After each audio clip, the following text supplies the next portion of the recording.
साक्षात्कार में आज के हमारे मेहमान हैं भारत के रेल मंत्री और इस मंत्रालय में आने से पहले एक out of the box solutions लाने के लिए मशहूर सुरेश प्रभु। सुरेश जी, आपको बहुत स्वागत है सीएनबीसी आवाज पर। 3 साल हो गए इस सरकार को। रेल मंत्रालय जब आपको मिला था तब भी ऐसा लगा था कि प्रधानमंत्री ने एक किसी जादू के डिब्बे से एक जादूगर लाके यहाँ बैठाया है, क्योंकि आपसे ये उम्मीदें इसलिए रहती हैं कि आप पारंपरिक राजनीतिज्ञ नहीं हैं। इससे पहले भी जब आप मंत्रालयों में थे तो वहाँ आपने पिछली सरकारों में कुछ अलग हट के काम किए हैं, और रेलवे से ठीक पहले भी आप इस सरकार के लिए कुछ काम कर रहे थे। ये 3 साल आप कैसे देखते हैं? आपकी नज़र से पूछूं तो सबसे बड़ा बदलाव क्या है, और जो करने आप चले थे उसके नतीजे मिल गए हैं या अभी काफ़ी कुछ बाकी है? देखिए, ये एक बहुत ही कठिन समस्या रेल के सामने ये है कि लोग हमेशा चाहते हैं कि फ़ौरन हमें कुछ मिलना चाहिए। यही सोच के हम लोग फ़ौरन तो दे नहीं सकते थे कुछ भी, तो इसके लिए हम लोग ऐलान करते गए नई नई योजनाओं के, नई नई बातों की। हमने पहली बार ये सोचा कि इससे रेल की समस्या हल नहीं होगी, लॉन्ग टर्म सॉल्यूशन निकालना होगा, और लॉन्ग टर्म सॉल्यूशन में शॉर्ट टर्म प्रॉब्लम भी हल हो जाएंगे। जैसे मुझे याद है, जब मैं पावर मिनिस्टर था तो लोग कहते थे कि इमीडिएट पावर की समस्या कैसे दूर होगी। मैंने कहा इमीडिएट तो नहीं हो सकती, लेकिन होगी। और आज जो कानून लाया, आज 10 साल के बाद ये भी समस्या हल हो गई। इसी तरह से रेल में भी हम लोगों ने पहले तो समझना चाहिए कि समस्या क्यों है। कोई आपको नहीं पता चलेगा, डॉक्टर के पास जाएंगे, रोग का पता नहीं तो निदान कैसे होगा। तो इसके लिए हमने व्हाइट पेपर, एक श्वेत पत्रिका देश के सामने रखी, पार्लियामेंट को दिखाई, उसके बाद में बजट प्रेजेंट किए। दोनों बजट में इसी के ऊपर क्या होना चाहिए उसके बारे में जिक्र किया था, और ये सभी चीज़ें पूरी मात्रा में ये तो पूरी हो गई है या बहुत ही एडवांस स्टेज ऑफ इम्प्लीमेंटेशन पे। जैसे कि मैं आपको कहता हूँ कि इंफ्रास्ट्रक्चर क्रिएट करना रेल के लिए बहुत ज़रूरी बात है। आप इंफ्रास्ट्रक्चर करेंगे तो ज़्यादा ट्रेन भी दौड़ सकती है। इंफ्रास्ट्रक्चर क्रिएट करेंगे और जो जहाँ कंजेशन है वहाँ पे इंफ्रास्ट्रक्चर और ज़्यादा ध्यान देंगे तो आपकी देरी से ट्रेन चलती है उसके ऊपर भी समस्या हल हो जाएंगी। आप ज़्यादा स्पीड से ट्रेन चला पाएंगे यदि आप इंफ्रास्ट्रक्चर क्रिएट करेंगे। एक ही ट्रेन में बैठ के आप पूरे देश में सफ़र कर सकेंगे यदि आपका पूरा विद्युतीकरण पूरा होगा, या पूरी लाइन के लाइन आप जो हमने अगले 5 साल में डबल करेंगे, या पूरी मात्रा में आपके जो मीटर गेज है उसका ब्रॉड गेज में होंगे तो एक ही समय जा सकेंगे। इसके लिए हमने पूरी मीटर गेज को ब्रॉड गेज करने का निर्णय किया। ये जो समस्या है इंफ्रास्ट्रक्चर की, उसमें और एक सब समस्या है, यह है कि इंफ्रास्ट्रक्चर चाहिए, लेकिन कहाँ चाहिए ये भी जरूरी है। हमारे पास 16% नेटवर्क 60% से ज़्यादा ट्रैफिक हैंडल कर रहा है। जब तक आप वहाँ पे निवेश नहीं करेंगे तब तक आपको पाँव को कोई दर्द है और आप हाथ को समस्या को देख रहे हैं, तो बॉडी की समस्या ऐसा समझ के नहीं चलेगा, कहाँ है ये भी जरूरी है देखना। तो इसके लिए वहाँ पर हमने डबलिंग ट्रिपलिंग करने के लिए पिछले 2.5 सालों में 16,500 किलोमीटर को हमने मान्यता दी, जो पिछले 70 साल में 20,000 किलोमीटर से थोड़ी ज़्यादा दी गई थी। यानी आप अनुमान कर सकते हैं कि कितने बड़ी मात्रा में इलेक्ट्रिफिकेशन होगा, डबलिंग होगा, हमारी नई लाइंस के लिए होगा, मीटर गेज पूरी तरह से खत्म होगा, तो उसका कितना बड़ा लाभ रेलवे को आने वाले दिनों में मिलेगा। साथ ही में जल्दी होना चाहिए, ये भी जरूरी है। इसके लिए हमने जो पहले मेरे पास जो निर्णय थे करने के, कमर्शियल निर्णय के, वो के पूरे निर्णय करने की प्रक्रिया को हमने डेलीगेट कर दिया। आज जनरल मैनेजर लेवल पे काम हो रहा है। इसके लिए जो 2 साल में टेंडर निकलने को समस्या लगती थी निर्णय होने के बाद, वो आज 6 महीने तक आ गई। इसका नतीजा आप ये भी देख सकते हैं कि पिछले 1 साल में सिर्फ हम लोगों ने नए 60 प्रोजेक्ट कमीशन कर दिए, 7,686 किलोमीटर के नए रेलवे लाइन बसाई हमने हमारे कार्यकाल में। हमने इलेक्ट्रिफिकेशन को काफ़ी बड़ी मात्रा में, यानी डबल से ज़्यादा स्पीड को हमने बढ़ाया सिर्फ 2.5 साल में। और क्योंकि इसके बावजूद भी और भी करने की जरूरत है। इसके लिए 40 लाख करोड़ रुपया सालाना इन्वेस्ट होता था रेलवे में। मुझे कहने के लिए खुशी है कि पिछले 2.5 सालों में सिर्फ 3,75,000 करोड़ रुपए का कैपिटल एक्सपेंडिचर का हम लोगों ने अलोकेशन किया। ये सभी चीज़ों को देख के मुझे लगता है कि आगे वाले दिनों में हमें जरूर उसका लाभ होगा। ये आपकी बात बिल्कुल सही है कि आप मुझे पूछेंगे कि क्या मैं इससे समय संतुष्ट नहीं हूँ, क्योंकि मुझे भी मालूम है कि लोग चाहते हैं, क्योंकि लोगों को तो चाहिए था, कल होना चाहिए था। मैं तो चाहता हूं उससे पहले 2 दिन पहले भी होना चाहिए था, लेकिन जो काम हमने शुरू ही नहीं किया था वो पूरा कैसे होगा। हमने आज काम की शुरुआत ही नहीं की तो उसकी रफ्तार भी बढ़ाई है। जी, तो एक सवाल है कि जो बातें आप कह रहे हैं इसमें इंफ्रास्ट्रक्चर के साथ इन्वेस्टमेंट लगता है इस इंफ्रास्ट्रक्चर को खड़ा करने के लिए, उस पर आपने कुछ काम किए हैं। कितना इन्वेस्टमेंट आ चुका है और अभी लक्ष्य क्या है, कितना और चाहिए? एक साथ में जुड़ा हुआ सवाल है, इसलिए पूछ लूं, 14 देशों से आपके जी इन्वेस्टमेंट एग्रीमेंट्स हुए हैं, तो उसका थोड़ा डिटेल देंगे, क्या कर रहे हैं?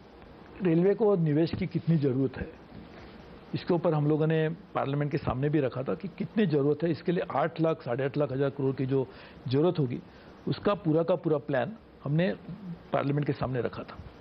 मैंने जैसे कहा कि 3,75,000 करोड़ रुपए यदि 2.5-3 साल में हम लोगों ने उसके लिए लगाया है, तो we are on track of that. लेकिन ये बिल्कुल सही है, जैसे आप पूछ रहे हैं, कि निवेश करने के लिए और भी ज़रूरत है। हम जो निवेश 5 साल में करना चाहते हैं, लोग मुझे पहले कहते थे इतना निवेश की क्या जरूरत है, ये मुझे सवाल पूछे जाते थे। धन कहां से आएगा ये भी पूछे जाते। दुर्भाग्य अभी सौभाग्य से ये सवाल नहीं पूछे जाते, क्योंकि लोगों को लगता है इसकी जरूरत है। ये भी नहीं पूछते कहां से आएगा, क्योंकि हमने किस तरह से आएगा वो दिखाया भी है। लेकिन मैं तो कहता हूं कि चीन ने जो हमारी उसके साथ तुलना इसलिए हो जाती है क्योंकि बड़े देश है, और रेल में तो उन्होंने बहुत बड़ी तरक्की की है। जो बात मैं अगले 5 साल हम निवेश करने की बात कर रहे हैं, उससे ज़्यादा अमाउंट उन्होंने हर साल पिछले लगातार सालों के साल करते रहे। उसका नतीजा ये हुआ कि आज चीन में 20,000 किलोमीटर से ज़्यादा सिर्फ हाई स्पीड नेटवर्क है। चीन में एवरेज स्पीड बहुत ज़्यादा है।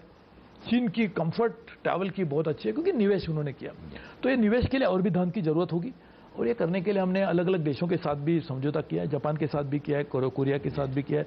फ्रेंच कंपनी कुछ हमारे हाई स्पीड रेलवे नेटवर्क के लिए हमें मदद कर रही है। जर्मन लोग हमें मदद करने के लिए तैयारी दिखा रहे, बाकी के लोग भी आके कह रहे कि हम आपको मदद करेंगे।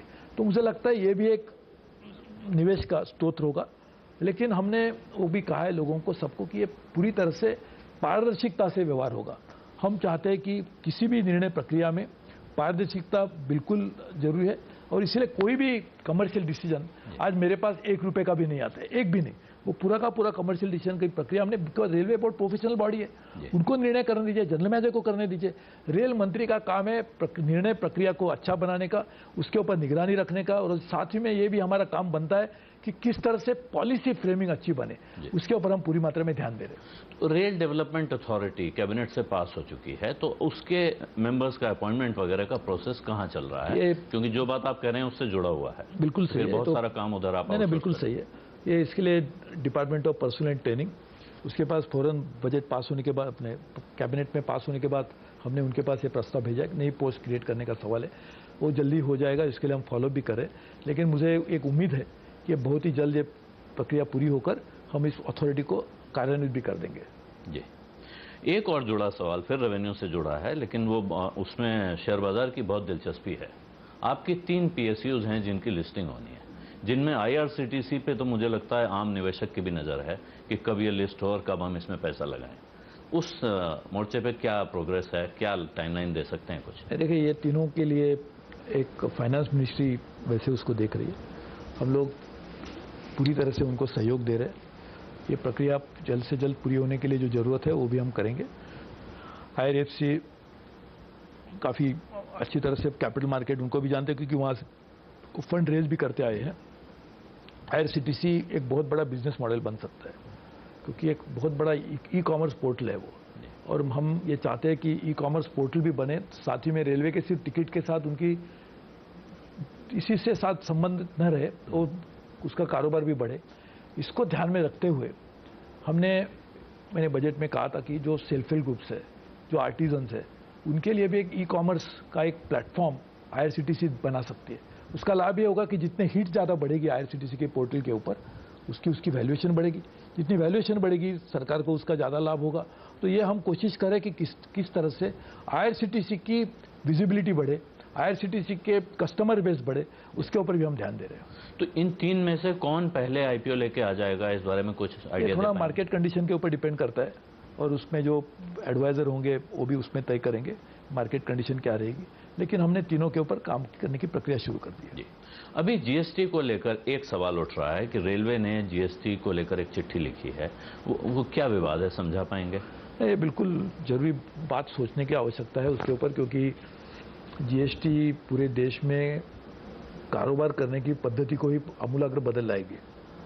तो यदि ये बदलाव आएंगे तो उसमें हमें भी सोचने की जरूरत है कि हमारी बिजनेस स्ट्रेटेजी उसमें क्या होनी चाहिए। इसलिए हम लोग भी इसके ऊपर पूरे गौर से सोचने की शुरुआत की गई है। टैक्सेशन एक बात है, लेकिन टैक्सेशन का मार्केट के ऊपर क्या असर होगा, कमोडिटीज मूवमेंट के ऊपर क्या होगा। मेरा तो अनुमान यह है कि उसका एक पॉजिटिव लाभ रेलवे को हो सकता है यदि हमारी स्ट्रैटेजी ठीक है, क्योंकि एक नेशनल मार्केट बनने से लॉन्ग डिस्टेंस ट्रैफिक बढ़ेगा और लॉन्ग डिस्टेंस ट्रैफिक में रेल को ज़्यादा नेचुरल एडवांटेज है। तो रोड को शॉर्ट डिस्टेंस में एडवांटेज है, रेल को लॉन्ग डिस्टेंस में एडवांटेज है। तो यदि हम अच्छी मात्रा में बनाते, और इसकी शुरुआत हमने की थी जीएसटी को लेकर ही नहीं, पिछले 2.5 सालों में रेल के सभी लोगों को मैंने कहा था कि रेल भवन में आपको बैठ के धंधा नहीं मिलेगा, उसके लिए बाहर जाके लोगों के मिलना पड़ेगा। और पहले तो हमारे ट्रैफिक डिपार्टमेंट के लोग मार्केटिंग करने के लिए बाहर जाने की ऐसी कोई स्थिति नहीं थी। हमने पूरी मात्रा में कमोडिटी से कमोडिटी लेकर, सिर्फ 10 कमोडिटी नहीं तो उसको बढ़ाने के लिए भी 40 कमोडिटी लेकर जाने के लिए एक पूरी स्ट्रैटेजी बना के, वो मार्केट सेगमेंटेशन करके बाहर जाके लोगों को मिलने के लिए भी लोगों को करने की शुरुआत की। और मैंने खुद बियॉन्ड कोल इस तरह का एक सेमिनार 2 साल पहले किया था, उसमें सभी नॉन कोल कस्टमर्स को बुलाया था। आज स्टील हो, सीमेंट हो, आयरन हो, ये तो हमारे ट्रेडिशनल कमोडिटीज है। उसके अलावा पार्सल का बिजनेस हो, इसके अलावा नए नए एल्यूमिनियम जैसे कमोडिटीज हो, सबको हम रेल में किस तरह से लाया जा सकते हैं, इसके ऊपर हमने आदेश दिया है रेल के ट्रैफिक डिपार्टमेंट को, और वो भी उसमें काम कर रहे हैं। तो एक तरह से आप कह रहे हैं कि मार्केटिंग पे जोर दिया जा रहा है ताकि जाकर उस कस्टमर को कन्विंस किया जाए। बैठ के आप कहेंगे आना है तो आइए, तो ऐसा तो बात नहीं चलेगी। तो अब दूसरा आपका जो बड़ा कस्टमर है वो है पैसेंजर। पैसेंजर की नज़र से देखें तो पहला सवाल आपसे कि पिछले 3 साल में पैसेंजर के लिए आपने क्या किया? देखिए 3 साल में क्या क्या कहने के लिए मुझे सिर्फ 3 मिनट में कहना मुश्किल है, इतना किया है। क्योंकि हमने तो मैं आपसे कुछ सवाल थोड़ी हमने खान पान सेवा में सुधार के लिए खान पान नई नीति भी लाई है। कंबल के लिए एक मैकेनाइज्ड लॉन्ड्रीज बनाए जा रहे हैं। हमारे पानी के लिए लोगों को जो समस्या थी उसके लिए 2 रुपये में पानी मिलने के लिए एटीएम जैसी व्यवस्था बनाई गई है। लिफ्ट एलिवेटर्स पहले कभी दिखाई नहीं देते थे, वो एयरपोर्ट पे देखने को जाना पड़ता था, आज पर स्टेशन पे लगने की शुरुआत हो गई है। कहीं पे व्हीलचेयर भी लगाए जा रहे हैं। हम लोग स्टेशन का मॉडर्नाइजेशन करने की शुरुआत कर रहे हैं, पूरी तरह से एयरपोर्ट जैसा बने। पहला उसका काम और कुछ दिनों में शुरू होगा हबीबगंज भोपाल में। 9 जनवरी को हमारे प्रधानमंत्री जी ने गांधीनगर में, गुजरात में 300 रूम का एक 5 स्टार होटल बनाने के लिए भी रेलवे के ऊपर, वहाँ एयरपोर्ट जैसा है, फिर वो स्टेशन बनेगा, उस तरह के कार्यक्रम की भी शुरुआत की गई है। साथ ही में हम लोग टिकट बुकिंग की सेवा है उसमें सुधार लाने की कर रहे। नए नए ट्रेन के प्रोडक्ट्स आ रहे हैं जिसमें महामाना एक्सप्रेस हो, अंत्योदय एक्सप्रेस हो, दीनदयालु कोचिस हो आम आदमी के लिए, या हम सफ़र मिडिल क्लास के लिए हो, या तेजस जो एक अप मार्केट पैसेंजर के लिए हो, या जल्द आने वाली उदय ट्रेन हो। नए नए प्रोडक्ट्स लाए जा रहे हैं। हर जगह में टॉयलेट्स की व्यवस्था, क्लीनलीनेस बड़ी मात्रा में उसमें सुधार पैसेंजर के बेनिफिट में लाया जा रहा है। तो मुझे लगता है बहुत कुछ चीज़ हमने पैसेंजर के लिए करने की शुरुआत की, लेकिन ये मैं कहता हूँ शुरुआत है। जिस तरह से हम आगे चलते रहेंगे, आपके हाथ हमारे हाथ में मिलते रहेंगे, तो और भी बातें बनती जाएंगी।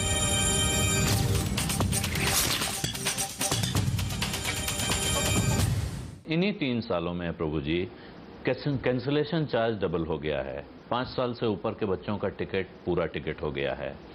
ये कुछ ऐसी चीज़ें दिखती हैं जिनसे कि चार्ज वसूलना की कोशिश हो रही है सीधे किराया बढ़ाने के बजाय।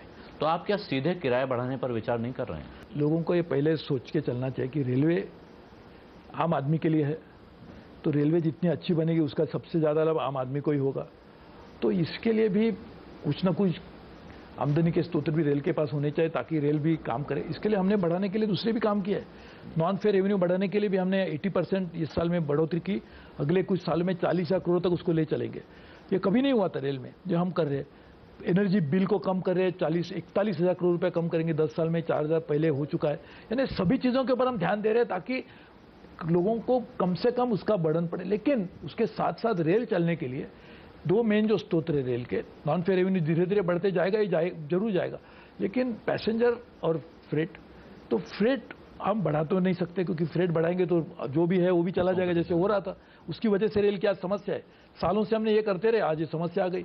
तो इसके लिए फ्रेट कम करने के लिए हम कोशिश करें, पैसेंजर को भी कम से कम बर्डन करके। सेफ्टी की भी समस्या है, सेफ्टी को भी किस तरह से हैंडल किया जाए, ये सभी को समझ के हम काम करें। मुझे आपको कहने के लिए और दूसरी स्थायी व्यवस्था भी बनेगी जिसका जिक्र आपने किया कि जो रेगुलेटरी बॉडी बनेगी तो वो भी तय करेंगे। एम्यूनिटीज़ आपने बताई, बहुत सारी एम्यूनिटीज़ जुड़ी हैं। अभी तेजस ट्रेन नई चली है, बहुत अच्छा उसका रिस्पांस है, पता चल रहा है कि अगले हफ्ते भर के टिकट नहीं मिल रहे हैं। तो लोग अच्छी चीज़ के लिए पैसा देने को तैयार हैं, साफ दिख रहा है। लेकिन जो फ्लेक्सी फेयर पॉलिसी है आपकी, उसमें एक चीज़, अगर आप विदेश से, आपने क्योंकि इंटरनेशनल प्रैक्टिसेस का जिक्र किया, ब्रिटेन में अगर आप 4 महीने पहले टिकट लीजिए तो बहुत सस्ता मिलता है, और सफ़र के नज़दीक लीजिए तो एयरफेयर से महंगा मिलता है। तो हमारे यहाँ ये नज़दीक आके महंगे होने वाली परंपरा तो शुरू हो गई है, लेकिन काफ़ी एडवांस बुकिंग कराने वाले को अगर सस्ता टिकट मिले तो जिस गरीब आदमी की या मिडिल क्लास आदमी की आप बात कर रहे हैं, उसको ज़्यादा राहत मिलेगी। तो क्या फ्लेक्सी फेयर को 2 वे नहीं करना चाहिए? अब ये उसको 2 वे कर दिया गया है। आपको सुन के इस बात के दुर्भाग्य है कि आप ये लोगों को अभी तक पता नहीं चला। यदि आप चार्ट बनने के बाद टिकट लेना चाहते हैं, सीट्स अवेलेबल है, तो 10% तक आपको डिस्काउंट मिलता है। जी। ये कभी रेल में नहीं हुआ था। रेल में पहली बार आपको जो स्लेटेड प्राइस है, उसका जो नॉर्मल प्राइस है, उससे 10% तक डिस्काउंट मिलता है राजधानी में इसी ट्रेन्स में। दूसरी बात, यदि आपने कोई नॉर्मल ट्रेन में बुकिंग किया होगा और आपको उसमें वेटिंग लिस्ट पे उसी डायरेक्शन में दूसरी कोई ट्रेन जा रही है और वो राजधानी भी हो, उसी फेयर में आपको राजधानी में जाने का भी मौका मिल रहा है। तो ये भी एक बात बनी है। लेकिन ये बिल्कुल आपकी बात सही है कि इसके ऊपर भी क्या सोचना चाहिए। हमने ट्रैफिक डिपार्टमेंट को कहा है कि उसके ऊपर भी सोचा जाए। बिल्कुल सही है आपकी बात कि जो रेल के हित में, लोगों के हित में, वही बात होनी चाहिए। जी। एक और चीज़, क्या फेयर को लेके कोई पॉलिसी है, कोई पॉलिसी बनाने की तैयारी है? क्योंकि ये समझ में नहीं आता है कि रेलवे का भाड़े को लेकर विचार क्या है। ये बिल्कुल सही है, और इसलिए आपने जो पहले बार मुझे पूछा, ये तय करने के लिए भी एक कोई अच्छी तरह से, क्योंकि कभी भी ऐसा ही होगा, जैसे मैंने आपके ऊपर लगा दिया तो आप कहेंगे मेरे ऊपर बर्डन किया, ये कहेंगे मेरे को छोड़ दिया तो कहेंगे इनको छोड़ा, मेरे को पकड़ा, ऐसा हो सकता है। इसके लिए एक इंडिपेंडेंट प्रोफेशनल तरीके से इसके ऊपर देखने के लिए एक रेल डेवलपमेंट अथॉरिटी, जो रेगुलेटरी बॉडी है, वो काम करेगी। और यही जैसे कहा, जो मैंने पहली बार आपको बताना चाहता हूँ, मैंने भी उसके लिए आदेश जारी की प्राइसिंग पॉलिसी बनाई है। बिल्कुल सही है आपकी बात, वो ये भी बात बन रही है, लेकिन उसको भी पॉलिसी बनने के बाद भी उसका अमल लाने के लिए यदि ये पर्यायी स्थायी व्यवस्था होगी तो उसका लाभ होगा। आपने एयर और रोड से दोनों तरफ से कंपटीशन की बात की, क्योंकि बहुत महंगा हो जाता है तो एयर से कम्पीट करना पड़ता है, और बाकी में आपको सड़क से जो कंपटीशन मिल रहा था उससे मुकाबले की आपने तैयारी कर ली। लेकिन एक सेफ्टी का सवाल आपने उठाया था। एक राष्ट्रीय संरक्षा कोष का ऐलान हुआ था, उसके आगे 1 लाख करोड़ रुपए से ऊपर का फंड है, उससे गुजारा होता है, या उसके आगे आप सेफ्टी सेस लगाने हैं जैसी किसी चीज़ पे विचार कर रहे हैं? बजट में उसके बारे में बात हुई, अरुण जेटली जी ने उसको बताया था, वो सेफ्टी फंड बन गया है। सेफ्टी सेस लगाना नहीं लगाना इसके ऊपर भी एक कोई हो सकता है, लेकिन एक सेफ्टी फंड बनने की प्रक्रिया शुरू हो गई है, और हम उससे पिछले 5 साल में 1 लाख करोड़ रुपया निवेश करके सेफ्टी की समस्या को परमानेंटली, लोगों को दिक्कत न होने के लिए हम सॉल्व करेंगे। एक आखिरी सवाल आपसे पूछूंगा। लोग ट्रेन में जब बैठते हैं, उनको ये गारंटी, ये भरोसा हो सकता है कि वो समय पे पहुंच जाएं, मुझे एक फ्लाइट पकड़नी है और इस ट्रेन से जाऊंगा, इतने बजे पहुंचूंगा। एक ट्रेन का मैं आपको उदाहरण देता हूं, स्वतंत्रता सेनानी एक्सप्रेस है, दरभंगा से दिल्ली आती है, 2 महीने से ऊपर हो गया है, वो 4 से लेकर 14 घंटा लेट चल रही है रोज। देखिए, एक तो इसके मैं आपको बात बताता हूँ। एक तो पंक्चुअलिटी इंप्रूव करने के लिए, एक तो मीडियम टर्म जो मेजर्स हम ले रहे कि डबलिंग टिपलिंग चला जाए, बढ़ जाए, ताकि आमदनी बढ़े। 2020 से मैंने वादा भी किया था, 2020 तक हम पंक्चुअलिटी को 95% तक लाएंगे, और वो पूरा विश्वास है वो जरूर हो जाएगा, 2021 में जरूर होगा। लेकिन साथ ही में आपको यदि मेंटेनेंस करना है ट्रैक का, आप रोड पे चलते हैं, आपको रोड पे मेंटेनेंस है तो गाड़ी तो देरी से चलेगी। एयरपोर्ट पे आप जब ट्रैक उसका हाईवे अपना रनवे को रिपेयर करते तो प्लेन डिले होगी। आप यदि मेंटेनेंस नहीं करेंगे तो सेफ्टी के इश्यूज खड़े हो जाएंगे। मेंटेनेंस करना है तो ट्रेन को, ट्रैफिक को कम करना पड़ेगा।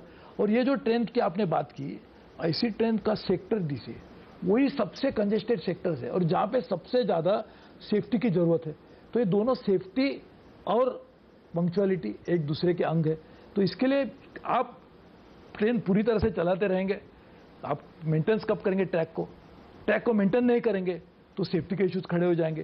ट्रैक को मेंटेन करने के लिए स्पेयर कैपेसिटी तो अपने पास है ही नहीं, क्योंकि बहुत सारे मेजर जो रूट्स है 160% कैपेसिटी यूटिलाइजेशन हो रहा है।